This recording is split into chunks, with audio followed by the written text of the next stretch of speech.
Jadi sesuai Alkitab saja. Apa yang tidak tertulis di Alkitab nggak usah dilayani, itu aja. Very clear. Ya gitu. Iya. Kau bantah Pak Logika. Kau jangan asumsi kau. Iya. Jadi saya turun sebentar ya, nanti saya naik lagi. Saya tertunggal tadi ya. Standby aja nggak apa-apa Pak, di mute Pak. Standby aja di mute. Enggak, saya mau turun dulu. Nanti saya naik lagi, boleh tidak? Boleh. Siap. Oke, makasih ya Pak. Ya. Bang Umar itu Logika masih muter-muter, turunin aja dulu. Ayo, gimana Pak Logika? Iya, Pak Tumbur. Saya itu adalah Tritunggal yang sejati ya, yang Pak Tumbur bukan Pak Gembul. Nama orang kok ganti-ganti lagi. Iya, Pak Tumbur. Saya itu Tritunggal yang sejati. Jadi saya tidak menolak Tritunggal menyatakan ada 3 pribadi yang berbeda, karena saya memahami Allah bisa menjadi 3 pribadi yang berbeda, bahkan miliaran pribadi yang berbeda juga bisa, tapi semua satu sumber. Sumbernya satu siapa? El, atau Bapa, atau Yesus. Gitu. Itulah Tritunggal yang benar. Bapak buka ayatnya, pernahkah tidak Bapak berkata? Coba sampai Wahyu, pernahkah adakah ayat yang berkata? Ada nggak? Ya, Bapa atau El itu tidak pernah berkata. Yohanes 5:37, suara pun tidak pernah kamu dengar. Jadi orang Yahudi yang memanggil Bapa itu adalah Yesus dalam waktu dulu disebut Yahweh. Jadi orang Yahudi hanya berbicara pada Yesus yang Yahweh itu. Jadi El itu memang misteri. Tidak ada yang tahu, wujudnya pun tidak tahu El itu. Gitu pengertiannya. Nah, Bapa itu sebutan. Jadi itu kiasan. Kiasan itu tidak mengikat. Suaranya nggak jelas. Suaranya pecah-pecah. Oh, jadi coba kalau Pak Logikawi udah bicara di mute Pak Logika biar nggak noise. Mute saya hilang soundnya, Bang Valen. Nggak ada bisa mute atau enggak? Pencet ini Pak, pencet profil Anda sendiri, nanti muncul gambar mic di situ. Mana profil? Mesti keluar dulu apa gimana? Profil saya terus suaranya. Ya udah gitu aja. Gitu aja, nanti nggak ada yang rame. Udah Pak, lanjut. Silakan jadi Pak Tumbur. Ya, jadi begini. Kenapa ada kata Bapa, Anak, Roh Kudus? Itu jelas yang Pak Hatedi bilang tadi itu, Filipi 2 ayat 6 tadi itu, karena namanya manusia, tidak mungkin dia jadi Allah. Makanya dia merendahkan dirinya sebagai manusia. Seharusnya dia itu Allah. Makanya dibilang dalam rupa Allah, dia merendahkan dirinya, tidak mempertahankan yang seharusnya miliknya. Dan merendahkan dirinya mati di kayu salib. Bayangkan itu. Karena apa? Sementara dia turun setingkat dari Allah yang roh. Karena dia pakai fisik. Itu. Untuk apa dia harus jadi manusia? Karena Allah itu nggak bisa dilihat. Bagaimana supaya dapat bisa dilihat orang? Harus jadi manusia. Supaya bisa menyampaikan firman-firman kepada seluruh yang terutama dulu itu di Yerusalem untuk orang Yahudi itu. Tapi orang Yahudi menolaknya. Karena Yahudi berpikiran Mesias yang mau datang ini untuk membebaskan mereka dari penjajahan Romawi. Padahal tidak. Yesus yang datang ini, yang Allah yang menjadi manusia ini, bukan hanya untuk Yahudi. Justru mau mengembalikan orang-orang Israel yang buta itu kembali kepada Allah. Tapi orang-orang Yahudi menolak karena ada bernuansa politiknya itu. Karena zaman itu yang menguasai Yahudi itu orang Romawi. Itu Pontius Pilatus itu. Jadi sesuai keinginannya yang dia bikin orang Yahudi. Nah Allah tidak seperti itu. Allah jangan diatur-atur. Nah Allah itu kan sang pencipta. Terserah dia dong mau bikin apa kek. Suka-suka dia. Jadi manusia nggak boleh ngatur-ngatur. Itu dia makanya orang Yahudi hanya 1,sekian% saja yang percaya dia. Sisanya Yahudi itu ya itu menyembah bapak iblis itu. Iya. Jadi gini. Ya, untuk Pak Tumbur, Pak Hatedi ya, waktu dibaptis kan roh Allah masuk ke dalam diri Yesus, ya. Itu jadi di dalam diri Yesus ada seperti ada 2 Allah, tebal satu roh, satu Allah ya. Saya mengerti. Nah, bagaimana dengan pernyataan Eli Lama Sabachthani? Itu pengertiannya, apakah seperti pemahaman orang hanya mengikuti nyanyian rusa di kala senja, nyanyian Mazmur Daud, nyanyian Daud, zaman Esther, ataukah benar-benar ada roh Allah keluar? Nah, itu harus dijelaskan. Karena waktu Beda, Pak. dibaptis, Yang disebut ya tunggu. oleh Daud. Tunggu, waktu dibaptis kan masuk roh Allah, menjadi satu dengannya. Ya, terus waktu Eli Labasantani itu pengertiannya apakah ada roh Allah yang keluar? Karena banyak orang Muslim juga menanyakan ini ya. Nah, banyak juga orang Kristen nggak paham. Silahkan dijelaskan. Begini ya. Jadi waktu Yesus bilang, ke dalam tanganmu kuserahkan nyawaku sebelum dia mati, disitulah roh Allah itu keluar.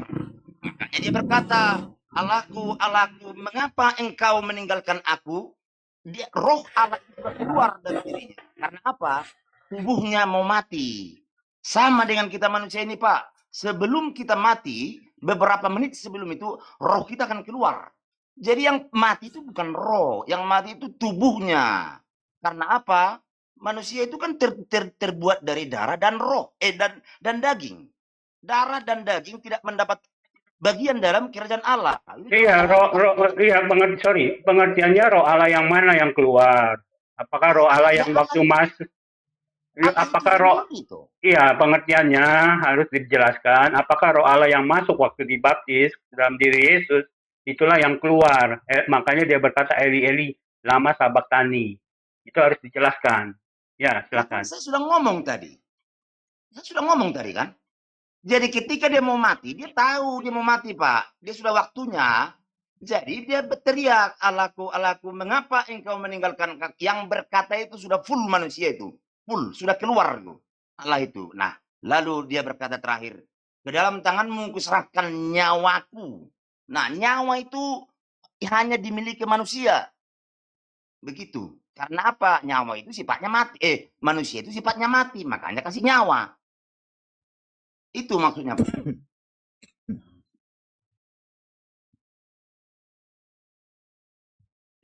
Jadi pengertiannya, jadi waktu dibaptis itu masuk roh Allah atau roh kudus. Waktu dia... Pak, jangan diulang-ulang lagi. Saya sudah mengatakan itu salah. Buang kata-kata itu. Ya, sejak dari lahir Yesus sudah Roh Kudus di dalam dirinya. Waktu baptis tidak ditambahin. Ya, Eli Eli lama sabatani, ya, Allahku Allahku, mengapa engkau meninggalkan aku? Ini beda dengan Allahku Allahku di dalam Mazmur 22 ayat 1 dan ayat 2. Di dalam Mazmur itu Daud mengeluh, Allahku, Allahku, aku udah doa begini kok engkau meninggalkan aku. Itu keluhan dari Daud. Ya, sedangkan Allahku, Allahku, Allah itu hurufnya beda ya, Pak. Allah stripku. Artinya Allah itu ya aku sendiri. Allah stripku. Di kitab Markus ditulisnya Allahku, nggak pakai stripku. Artinya apa? Di kitab Markus Yesus memposisikan sebagai anak Daud. Sedangkan di dalam Matius dia memposisikan sebagai manusia yang Allahku, yang rohnya ku. Roh itu adalah aku sendiri. Betul, dia keluar beberapa detik kemudian dia teriak 2 kali. Pertama Eli Eli lama sabatani. Dicatat di Matius. Ya, Matius 27 ayat 46. Lalu 47, 48, 49, 50. Teriak sekali lagi. Lalu menyerahkan nyawanya. Teriak sekali lagi dicatatnya di Markus. Eloi, Eloi lama sabatani, tetapi memposisikan sebagai anak Daud. Makanya Allahkunya tidak Allah stripku, tidak. Ini pengertiannya. Sorry saya potong Pak HTT. Jadi Pak HTT katakan kan ya, waktu dibaptis bukan lagi masuk roh Allah, roh kudus lagi. Karena sudah ada roh kudus, roh Allah di dalam diri Yesus. Oke. Nah waktu dia berkata Eli Eli lama sabaktani, Pak HTT bilang rohnya keluar. Benar, rohnya keluar. Nah kalau Yesus rohnya keluar, udah mati dong, dia masih bisa bicara Pak Didi. Semua orang begitu Pak. Itu untuk memberi petunjuk kepada kita. Semua orang itu kalau mau mati, roh dulu keluar. Roh kita dulu keluar sebentar. Beberapa detik kemudian dia teriak lagi, minum anggur asam, teriak lagi baru mati. Itu biasanya kurang dari 1 menit. Ini menjadi pola. Yesus memberitahu semua orang mati pasti begitu. Iya, sorry. Baru menyerahkan nyawanya. Oh, kalau orang mati, rohnya keluar dulu, belum mati berarti ya? masih bisa Masih minum, beberapa detik. masih bisa Masih ngomong gitu beberapa pengertian Pak HTD ya. Masih beberapa detik kemudian ya baru itu monitor tit tit tit tit tit tit. Dia sudah keluar rohnya, Pak. Oh, Ya, sorry. Saya baru Oh, tahu deh, begitu. Pak. Ya. Saya baru tahu kalau roh keluar kita Ya. belum mati, masih bisa Ya. minum, bisa bicara. Saya bingung juga, baru Tapi tahu. ingat, Pak, ya. Iya. Ingat hanya beberapa detik ya, tidak bisa terus Bapak belanja dulu ke mall dulu tanpa roh, nggak bisa ya. Hanya beberapa detik ya. Ya. Roh dulu keluar beberapa detik kemudian sekali ngomong pesen-pesen gitu ya. Tolong bini mudaku dijaga, baru dia mati gitu. Ya, itu hal baru ya, saya baru paham, baru dengar. Ya. Saya yakin kalau Bapak sering ikut saya, Bapak setiap hari dengar hal baru. Iya, Pasti iya, dengar. iya. Nggak tahu apakah secara ilmu kedokteran itu berlawanan apa enggak, saya juga nggak tahu, saya nggak bisa tahu. Itu benar, Pak. Secara ilmu kedokteran benar. Orang mati dinyatakan mati itu ketika otak bahkan jantung berhenti pun belum bisa dinyatakan mati. Kalau otaknya belum mati. Ya, sorry, Pak Tede, ini kita tanya yang lebih dalam ya. Jadi waktu dibaptis itu dia cuman bukan masuk Roh Kudus, bukan. Apa pengertiannya apa? Diurapi apa? Cuman Enggak. apa? Itu baptisan itu approval, Pak, persetujuan dari Allah bahwa dia akan melayani. Oh, pengakuan dari Allah yang di atas ya. Seperti meterai ya, meterai. Makanya kata-katanya inilah anakku yang kukasih, kepadanya lah aku berkenan. Nanti waktu di gunung ada tambahan, Pak. Dengarkanlah dia. Waktu di gunung ya. Ya, enggak. Karena begini, sorry Pak Tete. Karena banyak orang Kristen memahami waktu dibaptis itu masuk Roh Kudus ke dalam dirinya. Nah, tapi menurut Pak Tete cuman pentabiskan ya. Bukan berarti roh masuk ke dalam dirinya ya. Bukan ya. Nah, itu bukan orang Kristen, Pak. Itu orang Nasrani Tritunggal. Nasrani Tritunggal mengajarkan seperti itu. Kalau Kristen enggak, Pak.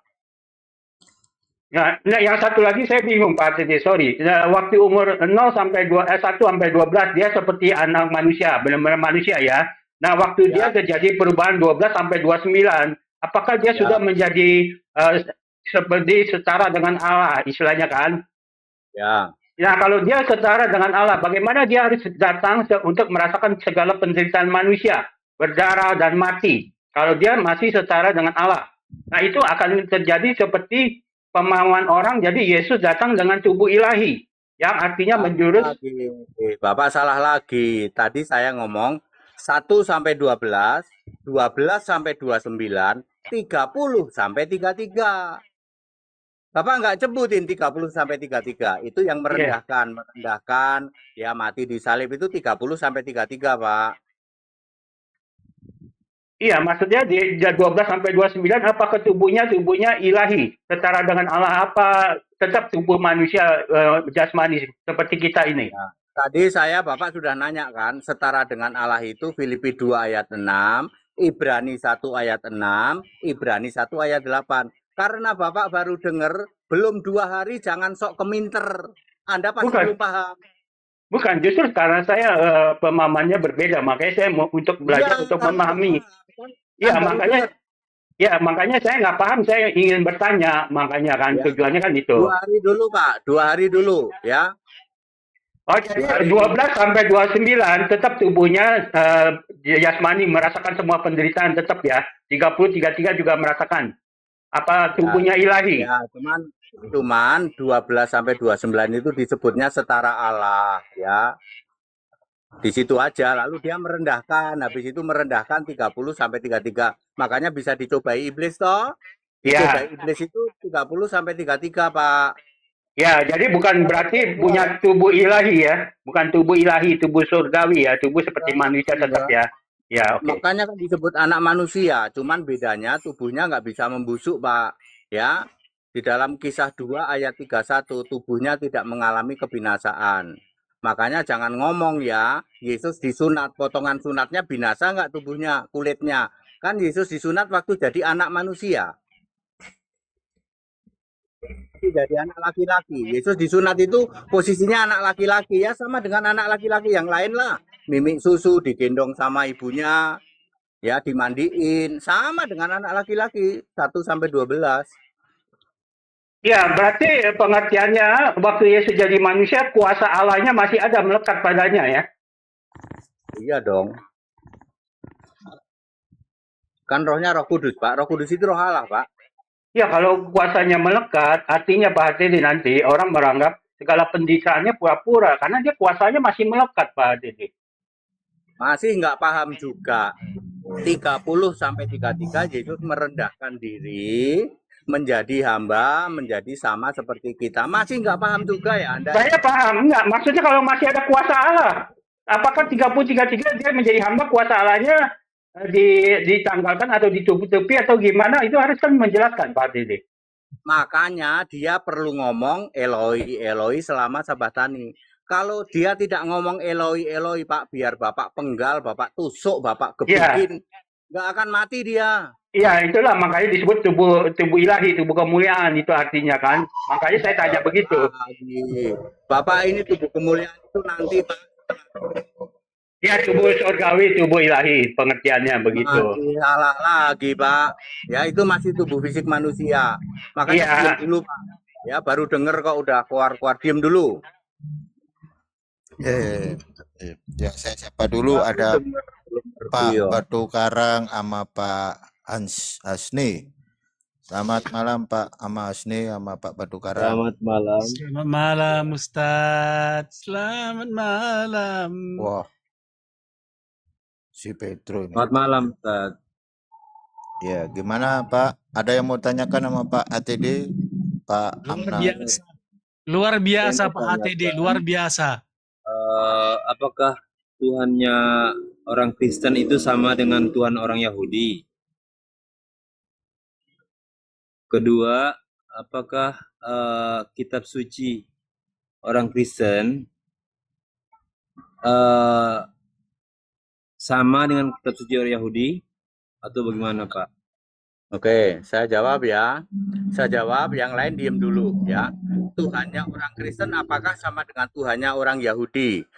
Tuhannya orang Kristen sama dengan Tuhannya orang Yahudi kalau Yahudinya ini Yahudi yang asli, yang murni, Pak. Tetapi kalau yang sudah pegang Tanak beda.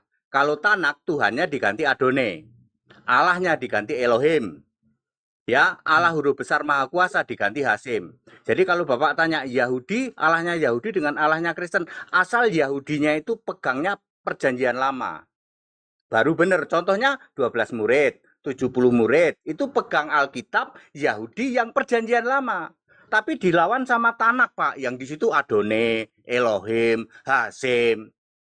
Ya kalau sama itu beda. Tanak, Talmud nggak ada hubungannya sama orang Kristen. Jadi Allahnya orang Kristen, ya Tuhannya orang Kristen sama dengan Yahudi, tapi yang Yahudi yang tipenya tipe Petrus, Matius, ya seperti itu orang-orang Yahudi asli yang membaca Alkitab Perjanjian Lama. PL tidak ada hubungannya sama Tanak ya Pak, tidak ada hubungannya sama Tanak. PL, ya tidak ada hubungannya. Tanak, Talmud nggak ada hubungannya sama Perjanjian Lama. Terus yang kedua. Tadi sudah ya, Alkitabnya ya sudah saya jawab. Tanak, Talmud tidak ada hubungannya dengan perjanjian lama. Ya. Oh, oke Pak. Kalau begitu saya mau tanya, kan di Alkitab itu dia pakai perjanjian lama. Kan perjanjian lama ini sebenarnya kan punya orang Yahudi dari Taurat kan. Kenapa Kristen memakai Taurat juga kalau seandainya mereka agamanya beda? Kalau seandainya dia memakai Taurat, kenapa dia nggak sama saja sama Yahudi? Menyembah Tuhan yang sama. Pak, gitu. Ya saya sudah jawab. Tolong dipahami, Yahudi itu ada yang Yahudi pakai Alkitab Perjanjian Lama, ada yang Yahudi Tanak. Saya bicara yang Perjanjian Lama saja Pak ya. Yang Perjanjian Lama itu yang tulisannya Musa, tulisannya Nabi-Nabi. Itu satu kesatuan dengan Perjanjian Baru. Yesus sendiri berkata, ya, aku akan membuat perjanjianku yang baru. Ini Yesus sendiri yang ngomong di dalam Yeremia 31 ayat 32-33 dan Ibrani 10 ayat 16-17. Memang sengaja ingin membuat perjanjian yang baru. Perjanjian lama harus nyambung perjanjian baru. Tanak itu cuma perjanjian lama, link ke perjanjian baru 0. Jadi kalau saya orang Kristen tidak mungkin pakai Tanak, karena Tanak nggak ada link ke perjanjian baru. Kalau perjanjian lama ada link, banyak link ke perjanjian baru. Jadi Tanak dan Talmud itu link ke perjanjian baru 0. Jadi kalau bapak-bapak Tanak disodorin ke saya mohon maaf, itu linknya 0 Pak. Buang aja itu. Itu tidak ada hubungannya sama Kristen. Kalau Kristen itu harus PL dan PB Pak. Lalu Oke diklaim Pak, sama dia PL itu punyaku, punya Tanak. Ya salah Pak. Ya. oke Pak, saya mau ini lagi apa? Kalau begitu perjanjian baru ini kan dia ada yang Yohanes, Paulus, Petrus ya. Apakah itu dari mana mereka dapatkan, Pak? Karena setahu saya kitab suci itu kan kitab suci yang dinamakan kitab suci adalah suci dari karangan manusia. Ya, Oh iya. walaupun itu rasul-rasul atau walaupun Ya, siapa betul. jadi kayak orang Islam kan kitab sucinya Al-Qur'an. Al-Qur'an itu memang kita sebagai orang Islam meyakini bahwa kitab suci Al-Qur'an itu semuanya berasal dari Allah, firman Allah Subhanahu wa taala. Sampai dengan sekarang kitab suci Al-Qur'an itu tidak pernah berubah, Pak. Sampai Sudah, sekarang boleh nggak Bapak usah mengklaim begitu Pak, nggak usah ya, bernarasi begitu ya. iya Saya mau saya kan menjelaskan, saya menjelaskan mau kepada menjelaskan Bapak. penulisan Alkitab ya, nggak usah bernarasi begitu di depan Iya, saya. jadi begini Pak, yang saya mau tanyakan itu kenapa perjanjian baru itu banyak yang beda-beda Pak, di mana-mana, di sini beda, di sana beda, dan dia terlalu banyak yang ini gitu loh, antara Ya, Paulus, itu perasaan Petrus, Anda saja, itu Yohanes. perasaan Anda saja ya. Saya jelaskan bagaimana cara Alkitab ditulis ya Pak. Ini pasti Anda baru dengar, pasti baru dengar. Alkitab ditulis dengan 3 cara. Ya, 1 ilham, kedua wahyu, ketiga dikuasai roh. Pasti baru Anda dengar. Jadi Alkitab itu dari Yesus memberi ilham. Ilham itu untuk masa lampau. Nah, bagaimana Musa bisa menulis zaman Adam? Itu selisihnya 4.500 tahun. Bagaimana Paulus bisa menulis Adam? Selisihnya berapa? 8.000 tahun, 7.000 tahun lah ya, 6.000 7.000 tahun ya. Dia bisa menulis itu ilham. 2 Timotius 3 ayat 16. Juga dengan wahyu 1 ayat 2, Lukas 1 ayat 1 ayat 2. Dengan wahyu itu present day, apa yang dia lihat dari itu dia tulis. Semua itu berasal dari Yesus, Pak. Yesus yang memberi ilham, Yesus yang memberi wahyu, yang terakhir adalah dikuasai roh. Dikuasai roh kita bisa lihat surga. Makanya Yohanes bisa nulis surga. Jadi semua Alkitab dari Kejadian sampai Wahyu berasal dari Yesus melalui ilham, wahyu, dan dikuasai roh. Tidak mungkin Allah nulis sendiri, lalu jatuh dari surga. Nguing, gedebuk, gubrak. Alkitab pasti ditulis oleh manusia. Caranya bagaimana? Dia dapat ilham, dapat wahyu, dapat dikuasai roh. Pasti ini baru Anda dengar. Pasti. Jadi mungkin nggak itu palsu, mungkin nggak itu bertentangan. Nggak ada yang bertentangan. Tunjukkan ke saya kalau ada Alkitab yang bertentangan. Anda saja yang nggak paham. Lalu Anda pikir itu bertentangan. Nggak ada satupun. Saya udah pernah nantang ini, udah bertahun-tahun nggak ada yang bisa nunjukin. Sekali nunjukin tak jawab. Nggak ada yang. Terus tadi Bapak mengatakan bahwa Roh Allah, Roh Kudus, itu bedanya apa Pak, Roh Allah sama Roh Kudus? Sama saja. Kalau begitu silahkan dibaca Roh Kudus, Roh Yesus ya. Tadi sudah saya sebutkan Kisah 16 ayat 6 dan 7. Kisah 16 Roh Kudus, kisah 16 ayat 6 Roh Kudus, 16 ayat 7 Roh Yesus. Anda baca juga Matius 3 ayat 17 itu ada Roh Allah. Lukas 2 ayat 22 itu Roh Kudus. Roh Allah itu Roh Kudus, Roh Yesus, Roh Kristus, Roh Tuhan. Sama, Pak. Satu roh yang sama, ya. Ini Pak, tadi juga Bapak mengatakan bahwa ketika manusia mau meninggal itu rohnya jalan-jalan dulu, keluar dulu, kemudian masuk lagi baru mati, ya gitu Pak. Salah, Pak. Salah ya. Mungkin waktu itu suaranya nggak begitu jelas ya. Saya ngomong ke Bapak yang tadi, jangan sampai punya pikiran rohnya keluar lalu jalan-jalan ke mall dulu. Hanya Bukan, tadi kan beberapa Bapak bilang, saya tadi masih sempat dengar Pak, Bapak ngomong bahwa ketika Yesus meninggal kan rohnya keluar dulu, terus masuk lagi, bentar, kira berapa menit begitu. Salah, Tadi Bapak salah bicara. ya. Salah ya, rohnya keluar, lalu beberapa detik Yesus menyerahkan nyawanya, nggak ada, roh balik lagi. roh balik lagi nanti 3 hari 3 malam. Ya, Yesus Oh, sendiri jadi yang membangkitkan. tadi berarti Yesus tadi itu pas dicabut rohnya sudah selesai gitu, Pak. Mana ada Jadi roh dia dicabut? Tidak pernah ada roh dicabut ya. Rohnya Terus keluar. tadi kan penjelasannya Ustaz sampai tadi itu yang Bapak tadi satu katanya nyawa dicabut.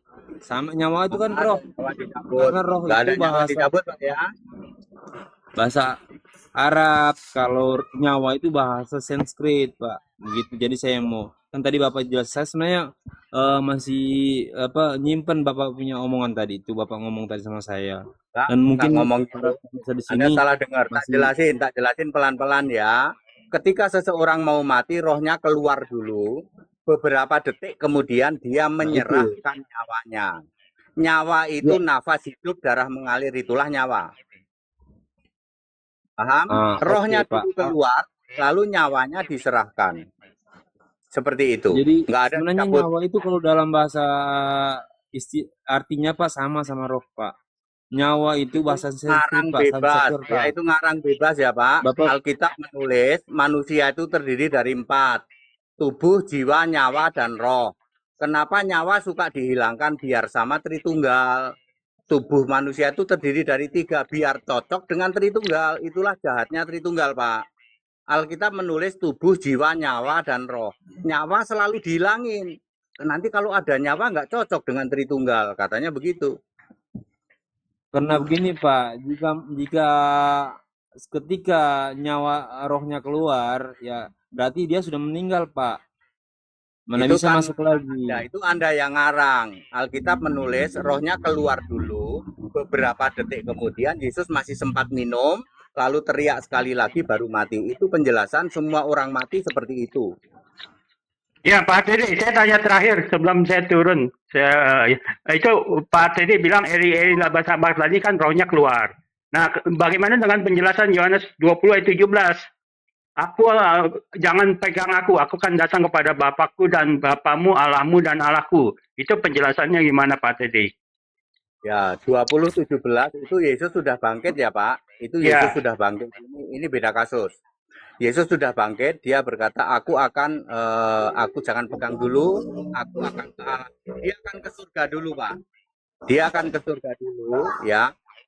Dia harus seperti itu, artinya dia sudah bangkit ke surga dulu, baru nanti setelah itu menampakkan diri.